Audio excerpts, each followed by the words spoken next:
You're face down in mud at 3 a.m., 60 pounds on your back, and the man walking past doesn't even look down because you don't exist yet. 1 of 1,000. By week's end, most will be gone.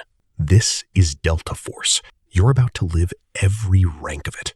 Level 1, Ground Zero. You didn't arrive at this mountain by accident. Nobody does. You spent years earning the right to fail at this level. Before Delta Force ever considered your name, you had to become a soldier, then something far beyond that, a ranger, a green beret, a warrior already tested in real combat, already carrying scars most civilians will never understand. But none of that matters now. Selection doesn't read resumes. It doesn't care what you survived before you got here. It only asks one question, over and over, mile after mile. Will you break? You don't know the answer yet. Neither does anyone else. That's the entire point. Somewhere behind you is the man you used to be, confident, capable, respected in his last unit. Somewhere ahead of you is a version of yourself you haven't met yet, one that either exists by the end of this or doesn't exist at all. Level 2 starts the moment you stop thinking about who you were. Level 2, the man before the uniform, before the mud, before the mountains, before anyone in a black uniform ever knew your name. You were just a kid who wanted to matter. Maybe you watched footage of soldiers on the news and felt something tighten in your chest, something you couldn't name at the time. Maybe someone in your family wore the uniform before you, and you grew up chasing the shadow of their boots down a hallway you didn't fully understand yet. Whatever it was, you signed the papers. You raised your hand. You swore an oath to something bigger than yourself, not knowing it was only the first door in a hallway of 1,000 doors. Basic training breaks you down to build you back up. You learn discipline you didn't know your body had. You learn to move as one organism with strangers who slowly, painfully become brothers. Sleep deprivation stops being an inconvenience and becomes a language you learn to speak fluently. You learn that your mind quits long before your body actually has to. But even here, in the very beginning, something in you senses this isn't the ceiling. This is the floor. You watch the operators from a distance sometimes. The quiet ones, the ones with the 1,000-yard stare who never brag, who never explain where they've been or what they've seen. They don't need to. Everyone already knows not to ask. And something inside you whispers, that's what I want to become. That whisper is dangerous because now you can't unhear it. Level 3, earning the right to even try. Here's the truth nobody tells you at the recruiting station. Delta Force doesn't take civilians. It doesn't even take average soldiers. To knock on Delta's door, you first have to become one of the most capable warriors in the entire military. A ranger, a green beret, an elite infantryman with real combat experience already carved into your body and your memory. So you chase it. Ranger school, where sleep becomes a rumor and food becomes a memory, where men collapse from exhaustion in the mud and get back up anyway, because quitting feels worse than dying. Or special forces selection, where you learn land navigation completely alone in the wilderness for days at a time. No one checking on you, no one caring if you're lost. Because out there, being lost is the test itself. You deploy. You see things you can't fully explain to people back home, things that rearrange something permanently behind your eyes. You lose people, not in the abstract, but specific faces, specific voices, specific jokes you'll never hear finished. You carry that weight home in your chest like a stone that never fully dissolves. No matter how many years pass, you come back different, quieter, harder, and somehow more human at the same time, because you've learned exactly how fragile a single life actually is, how quickly it can be taken from the world. And it's only after years of this, after you've already proven under real fire that you can survive war, that a quiet knock comes. Someone pulls you aside, someone you respect, someone who doesn't waste words. Would you like to try out for something else? Something we can't fully explain to you yet. You say yes before you even understand what you're agreeing to. You'll spend the next few months learning exactly what that yes actually cost. Level 4, selection. They don't tell you what selection actually measures. That's the point. For weeks, you walk alone through mountains that don't care about your rank, your medals, or your reputation. Impossible distances Impossible weights, impossible deadlines that keep shifting without explanation, without comfort, without a single word of encouragement. No one screams at you here. No one has to. The silence is worse. The land itself is the enemy, and it never lies about your weaknesses. It finds them and presses on them until something gives. You watch men beside you, men tougher than you ever imagined a human being could be, quietly sit down on a rock, take off their pack, and say the two words that end their dream. I quit. No shame in their face, just relief.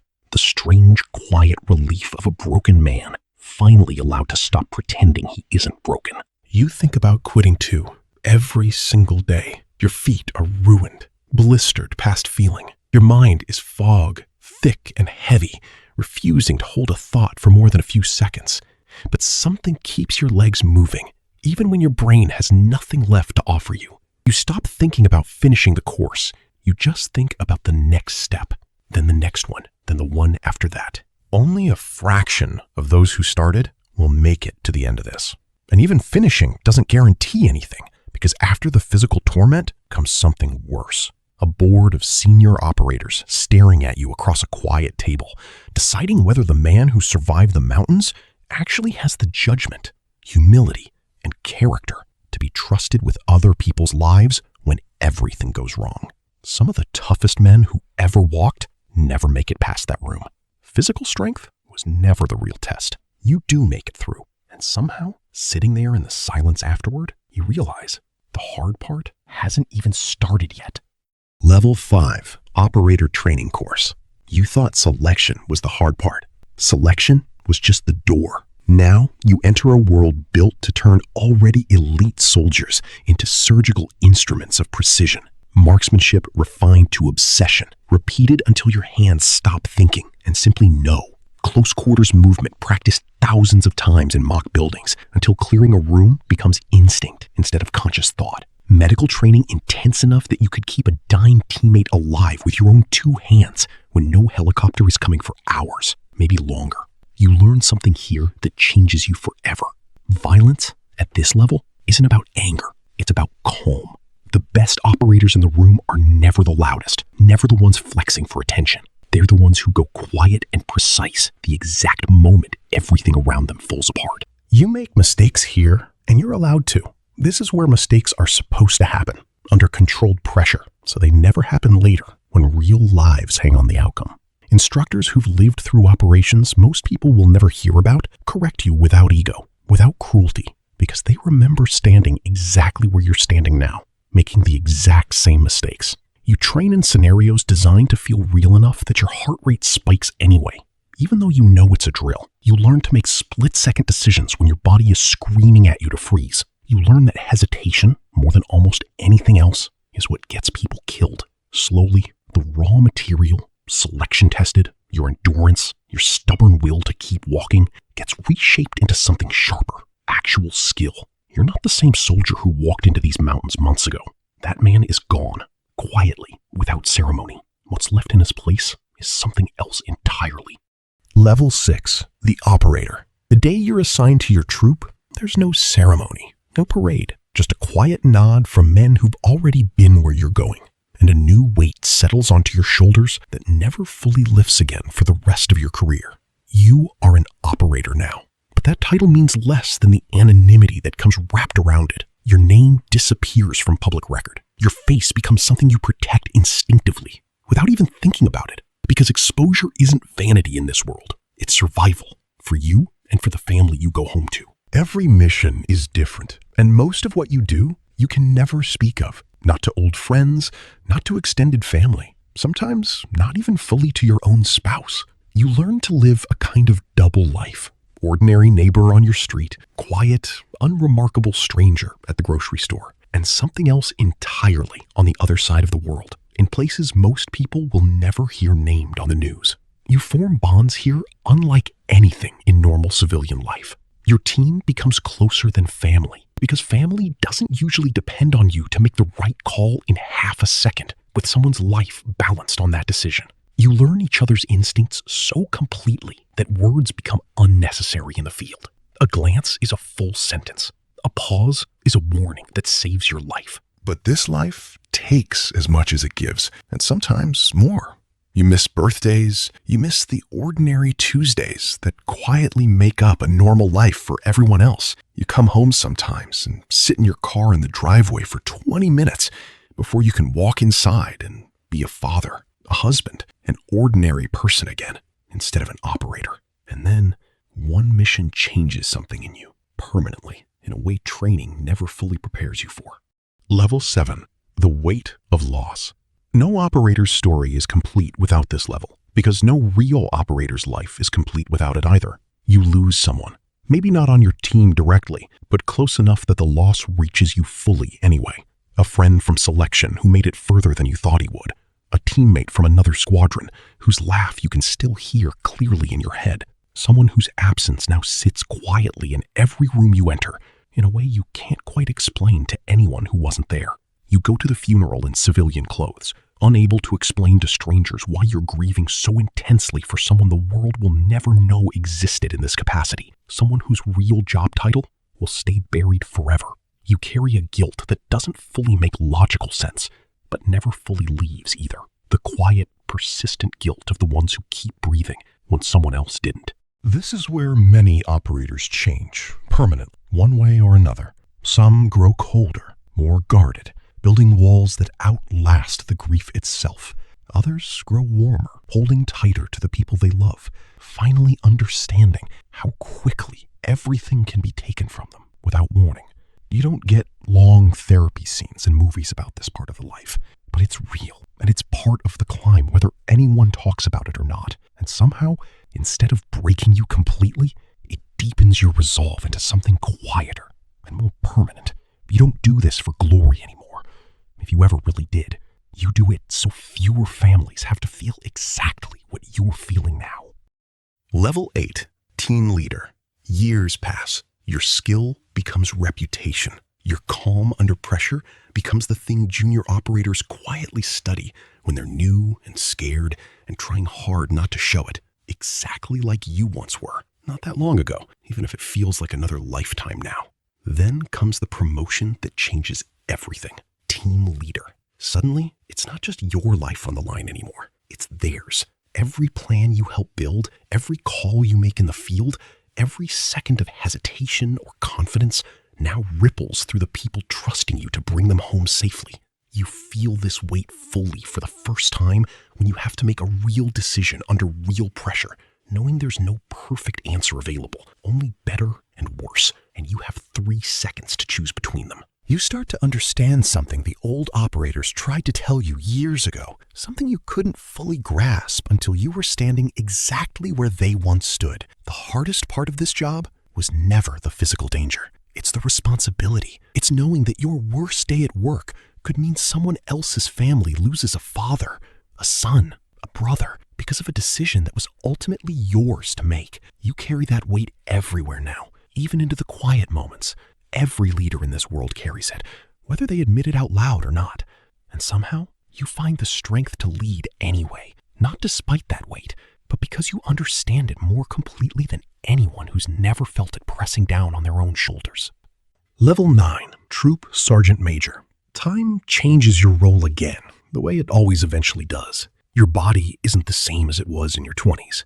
The knees remember every mountain, but your mind, sharpened by every mission, every loss, every hard decision made under pressure, has become something far more valuable than raw physical ability ever was. As a senior non-commissioned leader within your troop, you're no longer just executing missions yourself. You're the standard bearer now, the one who makes sure the next generation of operators doesn't cut corners, doesn't get comfortable, doesn't forget the lessons written in blood and mistakes by everyone who came before them. Young operators look at you the way you once looked at the quiet legends of your own early years, with a kind of respect that doesn't need words. They don't know your whole story. They don't need to. They just know that when you speak, it's worth listening, because everything you say was paid for with something real, something that cost you personally. You mentor the ones who remind you of yourself at that age. You push the ones who need pushing harder than they think they can handle. You quietly pull aside the ones who are burning out before they burn out completely. because you remember exactly what that edge feels like, and you know how easily it can break even a genuinely good man. This level isn't about your own glory anymore, if it ever truly was. It's about making sure the unit outlives you, that the standard survives long after you're gone, carried forward by people you personally shaped. Level 10, Squadron Commander. The climb continues, and eventually you step into command at the squadron level, responsible now not for one team, but for the coordinated effort of many teams at once. The planning, the intelligence, the resources, the political and strategic weight that most operators never have to touch directly in their entire careers. This level is lonelier than any before it. You can't be everyone's friend anymore, not the way you used to be. Decisions you make now affect dozens of lives simultaneously, and sometimes those decisions are unpopular, even painful, even when you know deep down they're the right call to make. You learn to carry that isolation with the same discipline you once used to carry a 60-pound pack through unforgiving mountains. You sit in briefings now with generals, with intelligence officials, with people who see the entire chessboard of a conflict you once only ever saw one small square of. Your perspective widens, painfully, almost uncomfortably. You start to understand the real cost of decisions made far above your old pay grade, how every single mission connects to something much larger, and how much responsibility now genuinely rests on your shoulders to get it right the first time. You think back sometimes to the young recruit who once got smoked into the mud without a second glance from anyone. That person feels like a stranger to you now, almost like someone else's memory. And yet everything you are today was built, brick by brick, on that exact foundation. Level 11, Unit Commander. And then the final level, Unit Commander. The person at the very top of this world doesn't lead by shouting orders from behind a desk somewhere safe. They lead by having lived every single level beneath them, personally, by carrying every loss, every hard decision, every sleepless night in their memory, like scars hidden beneath the uniform, invisible to everyone but themselves. As commander, the responsibility is staggering in a way that's hard to fully describe. You're accountable not just for missions anymore, but for the culture, the standards, the very soul of the unit itself, making sure it remains exactly what it was built to be, generation after generation, long after your own name is quietly forgotten by everyone except the handful of people who actually served beside you. You think of the man who once quit on a mountain and walked away in silence, the friend whose funeral you attended without being able to explain why it hurt so much, the young operator you once mentored, who now leads teams of their own into the same darkness you once walked into for the first time. Every one of them lives inside this role with you now, whether you consciously think about it or not.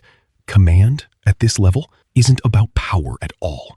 It's about carrying the weight so the next generation doesn't have to carry it completely alone. You've lived every rank. You've been the nobody, the broken man on the mountain, the operator with no name, the leader with everything on the line at once.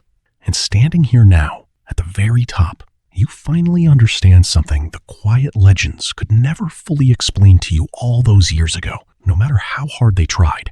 This was never about becoming the best. It was about becoming someone worth trusting completely, one impossible level at a time.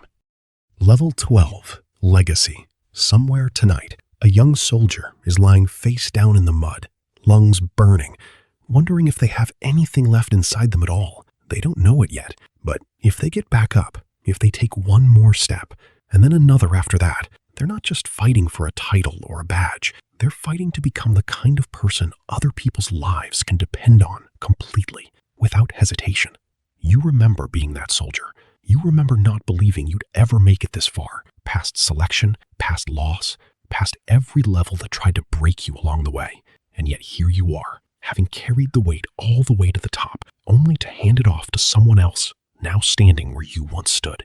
That's the real rank system in this world. Not stripes on a uniform, not titles on a document nobody outside will ever read. Trust, earned one unbearable level at a time, and passed down to the next person willing to walk into the mud and find out what they're actually made of. And the ones who make it all the way to the top never forget the mud they came from. They just spend the rest of their lives making sure the ones coming up behind them are ready for it too.